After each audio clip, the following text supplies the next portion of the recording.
For years, I've had female patients that are trying to lose weight, and they tell me that their husbands or their male counterpart are on the same diet, same routine as them, but the weight is melting off of them, but my patient is stuck. The needle just doesn't budge, or it's moving in the wrong direction. And you know what I always find? It's always hormones, and not the hormones that we usually think of and check on after menopause, estrogen and progesterone. There are actually 10 different hormones that can be involved with stubborn weight gain and belly fat. And one or more, usually 2 or 3, are always out of balance and can be corrected naturally. And the hormones that we're talking about in today's video fit right in, because most physicians never test this hormone in their female patients. Can you guess what it is? You're right, testosterone. In 30 years of clinical practice, I can tell you this is one of the most overlooked drivers of weight gain, muscle loss, motivation, and fatigue after menopause. And it's not just the testosterone levels, because there's another hormone working right alongside it that's called adiponectin.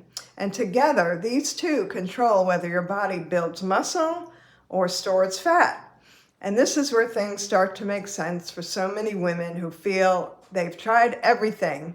So we're going to reveal all of that today and how to fix it in today's video. Hi, I'm Dr. Manon Fielding, and this is 30 years of clinical experience. Today, I'm going to show you exactly why you may be losing muscle, gaining weight, and feeling like your metabolism has shut down, even though you're doing everything right the way you used to.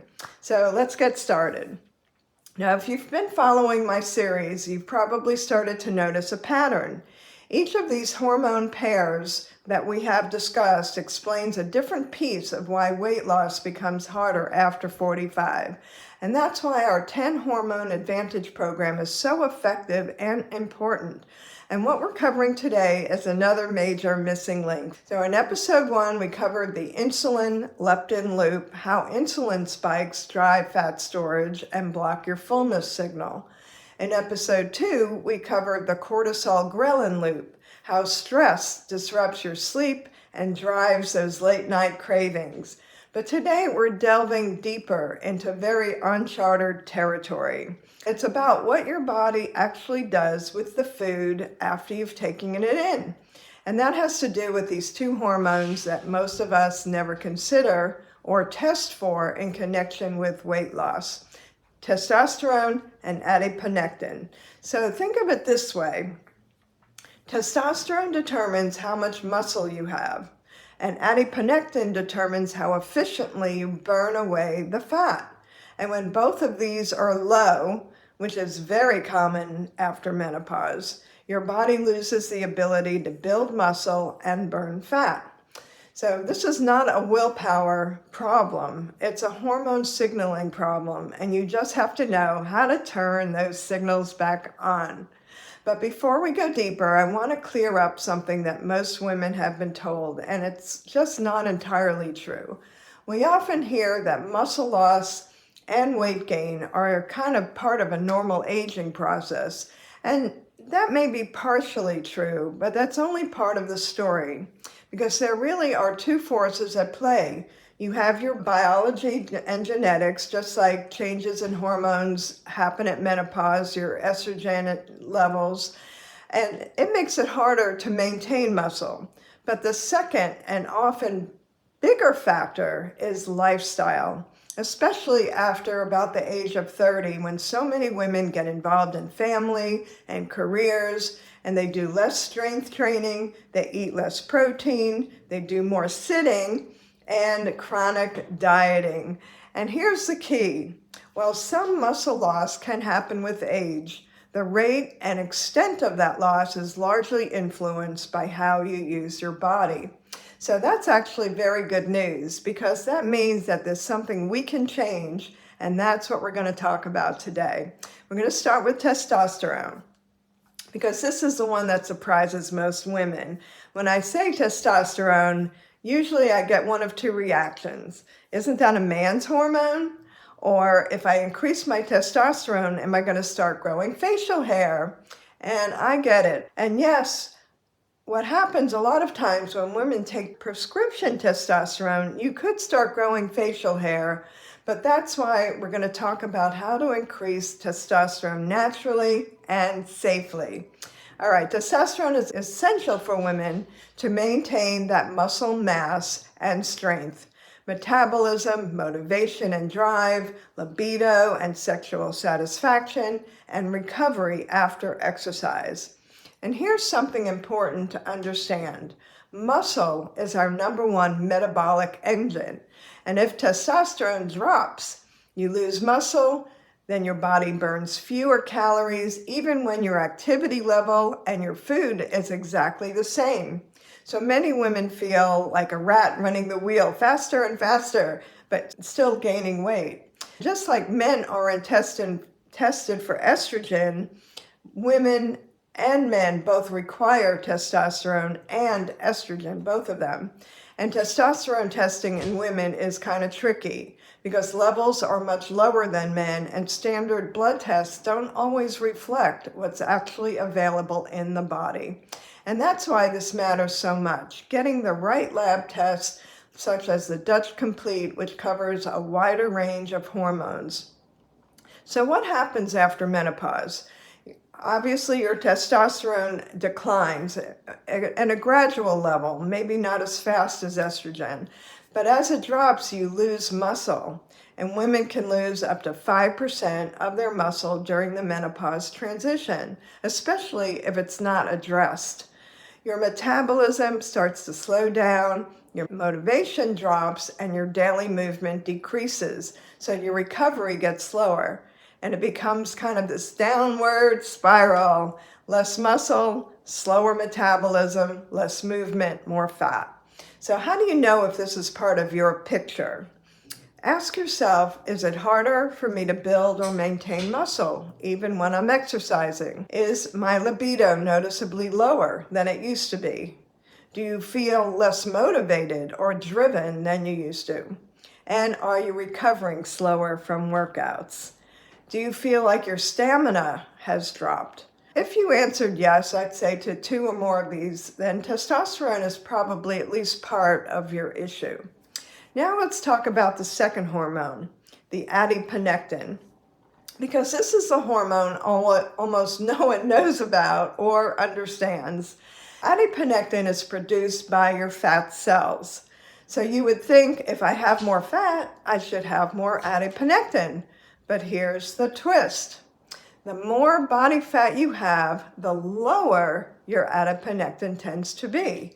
And that's a problem because adiponectin is responsible for increasing fat burning, improving insulin sensitivity, reducing inflammation, and supporting your metabolic health. So when adiponectin is low, your body burns less fat, stores more energy, and become more insulin resistant, and weight loss becomes more difficult. And here's the key point. Low adiponectin is one of the main reasons that belly fat becomes so stubborn after menopause. You're eating well, you're trying to exercise, especially doing cardio, walking all the time, and nothing is changing. So let's talk about how to turn this around. Why this doesn't work. The old eat less, restrict calorie consumption, and move more. Because what we know now is that this tactic is exactly the opposite of what works. In fact, excessive cardio actually makes it more difficult to lose weight. So what does work? Strength training, 2 to 3 times a week. This is non-negotiable after menopause, and it's the biggest drive of testosterone and muscle building. So strength training builds muscle, increases testosterone, and improves your adiponectin levels. That boosts your metabolism. And no, you don't have to become a bodybuilder, but you do need to challenge your muscles. And it's very important that you start where you are, but you do need to progressively increase resistance over time, slowly. The second most important driver is what you eat. So research shows that eating at least 30 grams of protein per meal enhances muscle repair and growth. improved metabolic function, and better hormone balance. And after menopause, your body actually becomes less responsive to protein, so you actually need more than you used to eat to stimulate muscle than you did before. So most women were not eating enough protein to begin with. And equally important, don't restrict calories because that suppresses both testosterone and your metabolism, a double whammy. Number 3, improve insulin sensitivity.